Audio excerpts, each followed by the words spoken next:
Hello दोस्तों, एक ही story में आपका स्वागत है। पिछले पार्ट में आपने पढ़ा कि कुछ गुंडे एक लड़के का मर्डर कर देते हैं। वहीं दूसरी तरफ अर्जुन से ब्रेकअप के बाद मंजरी आत्महत्या करने जा रही है। अब आगे मंजरी ने अपने पंजे पर उचक कर अपने दोनों हाथ ऐसे फैलाए जैसे वो एक चिड़िया है जो उड़ान भरने जा रही है। उसकी आंखों से आंसू बह रहे थे। तेज हवा थपेड़े से लगा रही थी और पानी की लहरें ऊपर तक आकर जैसे उसे बुला रही हों। उसने एक गहरी सांस भरी। एक सुंदर बांसुरी की ध्वनि वाली रिंगटोन बजी उसके मोबाइल पर। वो झीक गई। हे भगवान, ये फोन इसी वक्त आना था। ओह, ये शायद अर्जुन का हो। खुश होकर, तुमने मेरी सुन ली भगवान। उसने दोनों हाथ आसमान की ओर जोड़कर कहा। अपने पर्स से मोबाइल निकाला। एक अननोन नंबर से फोन आ रहा था। मुझे पता है अर्जुन, ये तुम ही हो। बुदबुदाते हुए उसने फोन उठाया। हेलो मंजरी, अरे कहाँ है सुबह से? दवा मिली या नहीं? जल्दी घर आ। उसकी माँ सुशीला का फोन था। अरे माँ, क्या है ये? पहले ये बताइए, ये नंबर किसका है? मंजरी चिढ़ते हुए बोली। तेरे ताऊ जी का है, जल्दी घर आ जा, वो तुझे देखना चाहते हैं। वो खुश होकर बोली। अरे माँ, नहीं आना मुझे घर, ना अभी ना कभी। वो रोते हुए बोली। ओ, आलू के पराठे ना हुए? नियामत हो गया, जल्दी आ, बना देती हूँ अपने लाडो के लिए। आलू के पराठे चटनी और बढ़िया सी चाय के साथ खिलाती हूँ। सुशीला ने ये सोचते हुए बोला कि सुबह आलू के पराठे बनाने की मंजरी की फरमाइश को उन्होंने मना कर दिया था, इसलिए मंजरी नाराज है। मुझे नहीं आना माँ, सब खत्म हो गया। वो उदास होकर बोली। उतर गया तेरी एक्टिंग का भूत, तो घर आ जा। तेरे ताऊ जी आज ही वापस जाएंगे। सोमेश की शादी है। जो नीले रंग का लहंगा खरीदा है ना तूने बड़े अरमान से, उसे पहनने का टाइम आ गया है, जल्दी आ जा। बड़ी खुश होकर वो बोली और उन्होंने फ़ोन डिस्कनेक्ट कर दिया। हद है, मैं मरने को उतारू हूँ और वो इसे हल्के में ले रही हैं। मैं मर भी नहीं सकती। हे भगवान, क्या करूँ? अजय भी बाहर गया है, दवा भी रोज़ लेनी होती है माँ को। ठीक है, ताऊ जी से ही मिल लेती हूँ, लेकिन सच में कल तो पक्का सुसाइड कर लूँगी। वो टूटी फूटी दीवार से उतरते हुए बोली और टैक्सी लेकर घर आ गई। दोनों बाहों की आस्तीन कोहनी तक समेटे वो दनदनाता हुआ राहुल के ऑफिस घुसा और सीधे उसकी केबिन की ओर जाने लगा।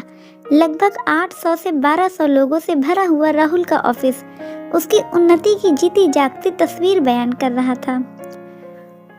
उसने राहुल के दरवाजे को पैर मारकर खोला, ये जानते हुए कि मंजरी और मैं एक दूसरे को कितना चाहते हैं। प्रोजेक्ट के नाम पर तू उसे कौन सी पट्टी पढ़ा रहा है? अर्जुन गुस्से में अपनी एक आईब्रो उचकाते हुए बोला। भगवान के लिए अंदर आ जा अर्जुन, अंदर आ, बात करते हैं। राहुल अपनी सीट से उठा और हाथ पकड़कर उसे अंदर की ओर खींचते हुए बोला। दोनों कॉलेज तक साथ ही थे। करियर में जहां अर्जुन ने रियल एस्टेट का बिजनेस चुना और खुद को स्थापित किया, वहीं राहुल ने खुद को ट्रैवल के बिजनेस में।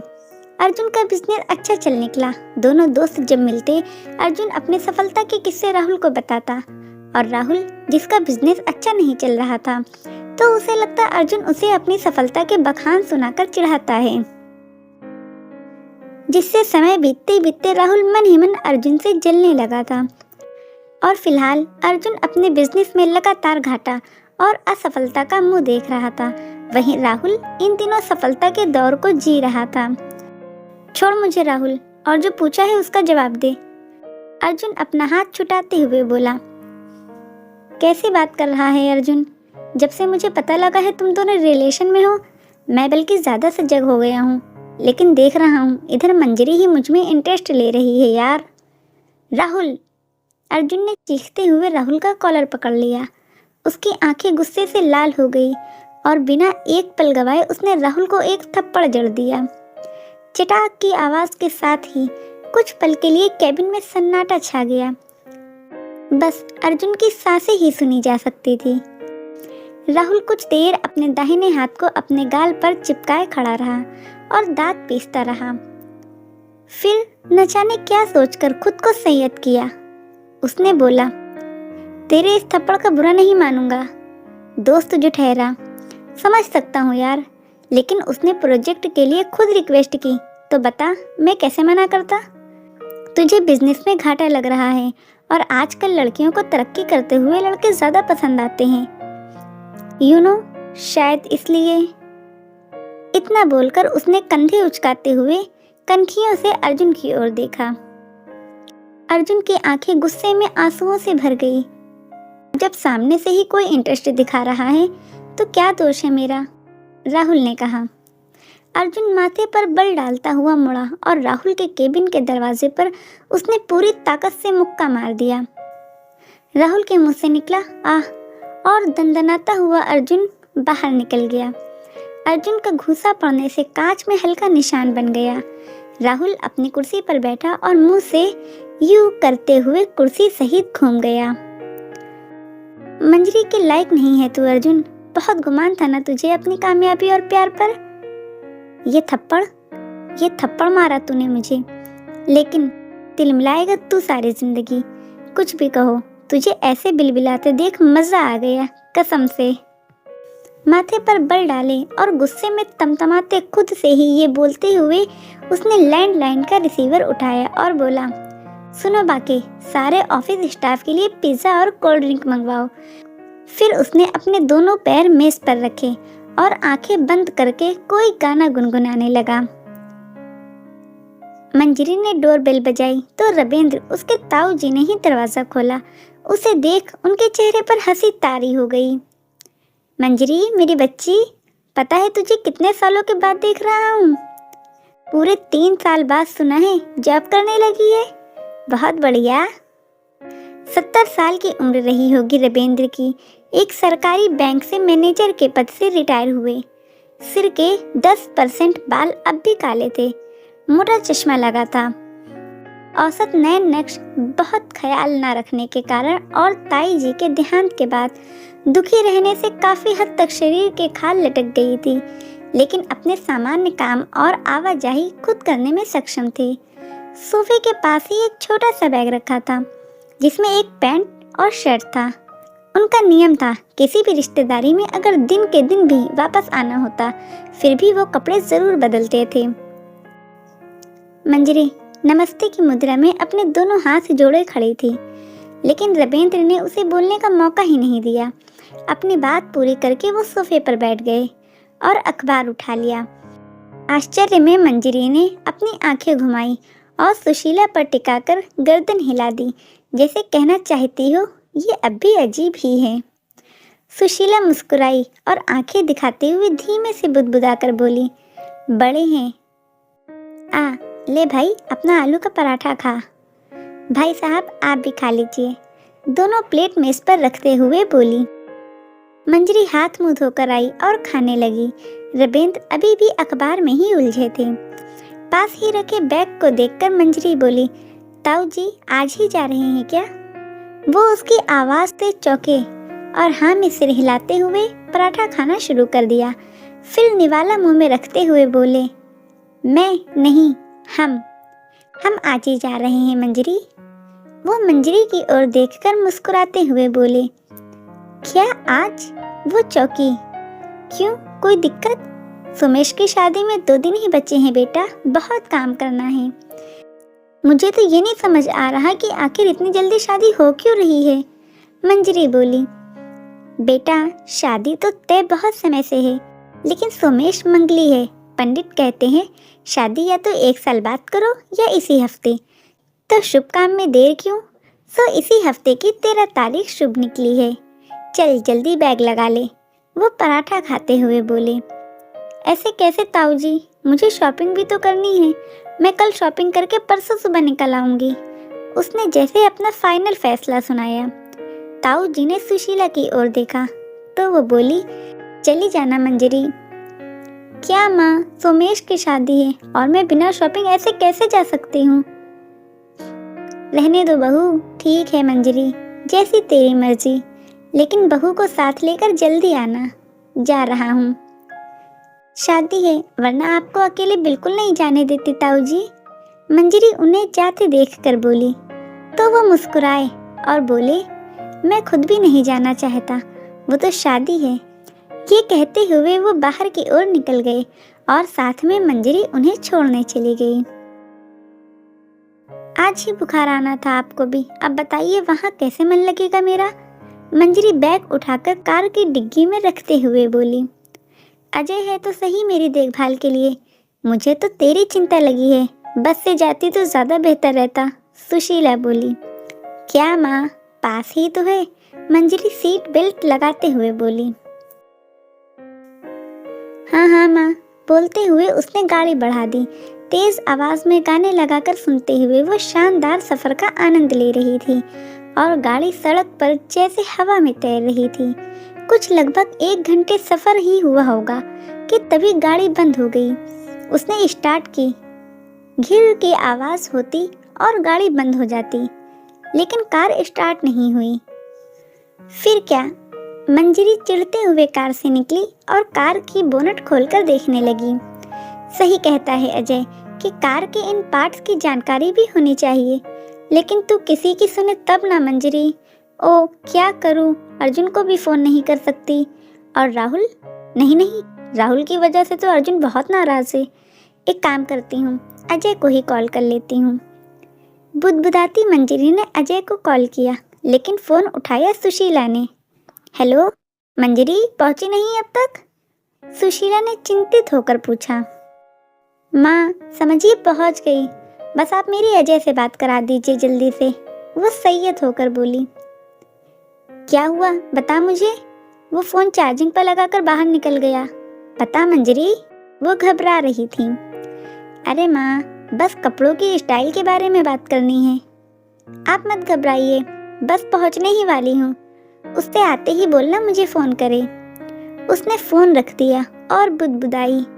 अभी जाना था तुझे बाहर अजय? क्या यार, जरा से सफर में शाम होने को आई है। वो बोनट के पास खड़ी थी, उसने बैटरी में हाथ लगाया, उई करके वापस पीछे खींच लिया। शायद बैटरी गर्म हो गई है, पानी डालने से सही हो जाएगी। पानी कहाँ मिलेगा? बोनट को उंगलियों से बजाते हुए उसने नजर इधर उधर डाली। उसे एक गंदला सा तालाब दिखा। उसने एक पानी की बोतल उठाई और तालाब की ओर चल दी और बोतल में पानी भर लिया और कार की ओर जाने लगी। हमें भी थोड़ा पानी पिला दो, बहुत प्यास लगी है।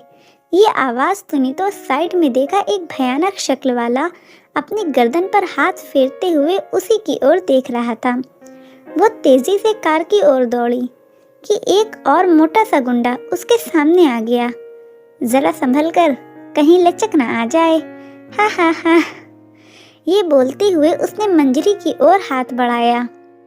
मंजरी के मुंह से चीख निकली, हेल्प, और साथ ही नीचे झुककर कार की ओर दौड़ी। एक और गुंडा जिसने सिर्फ सैंडो बनियान और लुंगी पहनी थी, उसके कार के पास ही खड़ा था और उसे देखकर उसकी हालत पर हंस रहा था। कौन हो तुम लोग, क्या चाहते हो? फिर पूरी ताकत से चीखते हुए, हेल्प, बचाओ, कोई है? वो हांफने लगी। अब वो तीनों हंसते हुए उसके पास घेरा बनाकर बढ़ने लगे। बहुत जोश है ना तुम लोगों को, अभी ठीक करती हूँ। पुलिस जब पीटना शुरू करेगी ना तो सारी अकल ठिकाने पर आ जाएगी। और उसने फोन पुलिस के नंबर पर डायल कर दिया। वो तीनों और तेजी से हंसने लगे। पुलिस हेल्पलाइन पर लगातार कॉल जाने के बाद भी नहीं उठ रही थी। इसने पूछा कोई है तो बुला लेते हैं। और एक बेडौल से गुंडे ने अपने हाथों की दोनों उंगलियां अपने मोटे से होठों से लगाकर एक सीटी बजाई और पेड़ों के झुरमुट में से 2 गुंडे और निकल आए। हंसते हुए वो पांचों उसकी ओर बढ़ने लगे। देखो, बंद करो ये सब, क्या बिगाड़ा है मैंने तुम्हारा? प्लीज जाने दो मुझे, वो अब बहुत नर्म आवाज में बोली और उल्टे चलते हुए पीछे की ओर बढ़ने लगी। लो, कहती है छोड़ दो, हम इतने पागल है क्या रे? क्यों बेटी प्री? मंजरी की ओर बढ़ रहे उस सैंडो बनियान वाले ने अपने साथ वाले से आंख दबाते हुए जब ये कहा तो बाकी सब ठहाके मारकर हंस पड़े। हे भगवान, अब मैं क्या करूं? वो खुद से बोली। उसके पैर एकाएक रुक गए क्योंकि अब एक दीवार आ गई। वो दीवार से चिपक गई और उसने अपने दोनों हाथ जोड़ दिए। जाने दो मुझे प्लीज, वो रोते हुए चीखी। अब वो मोटा गुंडा अपने होठों पर जीभ फिराता उसके बिल्कुल पास आ गया था। उसने डर से आंख बंद कर अपने हाथ से कुछ टटोला और एक ईंट उसके हाथ लगी।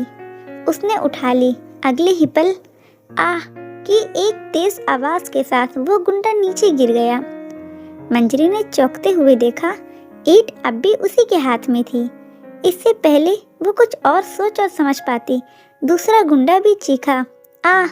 मंजरी ने देखा उस गुंडे के सिर से खून की धार बहने लगी थी। अब वो घबराई सी खुद से बोली, अब क्या? भाग भाग मंजरी, उसके अंतर मन ने कहा उससे। और जो मदद कर रहा है उसका शुक्रिया? अरे भाड़ में गया शुक्रिया, मंजरी भाग, उसने खुद से ही कहा और वो भागने लगी। इधर से नहीं, दूसरी तरफ से किसी की आवाज मंजरी को सुनाई दी। उसने रुककर पीछे मुड़कर देखा। बस उस फरिश्ते की पीठ दिखाई दी जो उन गुंडों को पीटने में व्यस्त था और गुंडे पिटने में। तो दूसरी ओर से भागने का सुझाव किसने दिया? शायद उन गुंडों में से ही किसी ने, उसने खुद से कहा और उसी दिशा में फिर भागने लगी। मंजरी को उसके पीछे कुछ लोग दौड़ते महसूस हुए। वो घबराकर एक कार की खुली डिग्गी में बैठ गई। अब उसने देखा 2 गुंडे थे जो उसके पीछे दौड़ रहे थे। कहाँ गई? अभी तो यहीं थी। उनमें से एक ने अपने दोनों हाथ कमर पर रखते हुए कहा, मिल जाए ये लड़की, मार दूंगा, छोड़ूंगा नहीं। खून खौल रहा है मेरा और ना जाने कौन है वो जो हमारे साथियों को मार रहा है। दूसरा हाफते हुए बोला, ढूंढ उसे, लेके निकलते हैं लड़की को अपने अड्डे पर। देखते देखते कहाँ निकल गई वो अपने हाथ पर दूसरा हाथ मारते हुए बोला, वो रही। कहाँ? किधर? दूसरे गुंडे ने इधर उधर देखते हुए पूछा। अरे उधर, उस कार की डिग्गी में, उसने मंजरी की ओर हाथ का इशारा करके बताया और उस ओर दौड़ गया। ई की आवाज के साथ मंजरी उस डिग्गी से निकली और पूरी ताकत से सड़क पर दौड़ने लगी और वो दोनों गुंडे उसके पीछे पीछे। दोस्तों, इसकी आगे की कहानी देखने के लिए दूसरे पार्ट का इंतज़ार करें।